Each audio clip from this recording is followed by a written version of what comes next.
Grand B, le développement capitaliste et l'impérialisme européen. La puissance de l'Europe au XIXe siècle s'exprime dans sa capacité de production, dans sa démographie, ses sciences, sa technique. Elle engendre une soif de domination, mais aussi une nécessité pour les élites de convaincre le peuple du bien fondé de la colonisation. On a vu précédemment l'importance de ce discours scientifique sur les races, mais ce n'est pas le seul argument à déployer.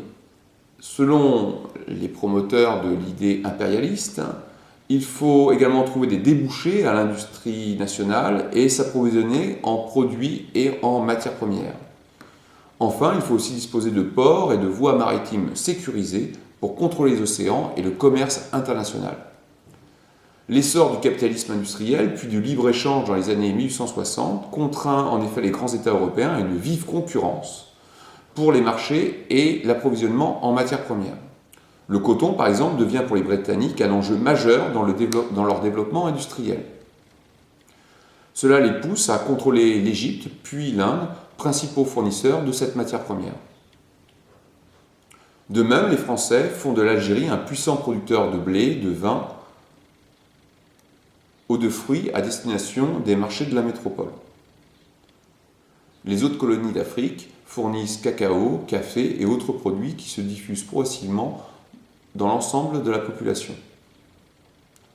Pour d'autres États, comme les États-Unis ou la Russie, la colonisation est plutôt un processus d'expansion de leur propre territoire. Cela passe aux États-Unis par la guerre contre les Indiens, puis contre le Mexique.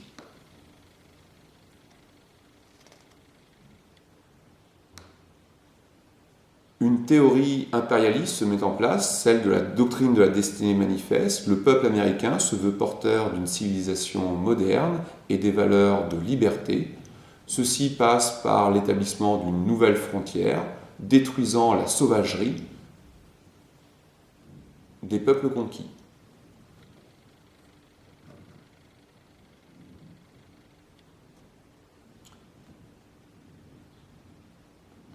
Mais au-delà de ce discours, il faut voir que cette politique est très pragmatique. Elle vise à redistribuer le flux constant de migrants qui se déversent dans le port de New York. Ainsi, la conquête des grandes prairies.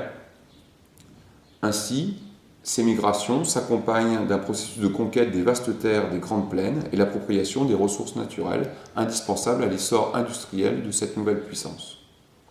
En quelques années, les États-Unis deviennent la première puissance industrielle et agricole du monde.